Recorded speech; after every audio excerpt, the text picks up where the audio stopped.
Kad atau cash? Apa tu? Kad atau cash? Oh, pakai kad. Pakcik pakai kad. Tap sini.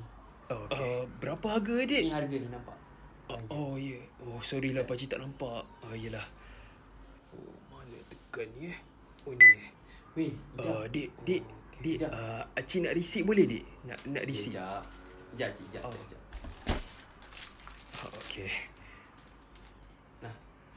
Terima kasih ya. Weh, dah. Kenapa weh? Keropok tadi kat mana? Oh, keropok tadi. Apalah. Kenapa sedap sangat ke? Kau tak pergi lunch ke sebab weh? aku ingat pagi malam nak pergi rehat. Dik, Sila. Pakcik tu cakap dengan kau lah. Ya, cik. Tadi pakcik dia minta bag. Bag. Yelah, barang kan banyak. Boleh tolong pakcik tak? Weh.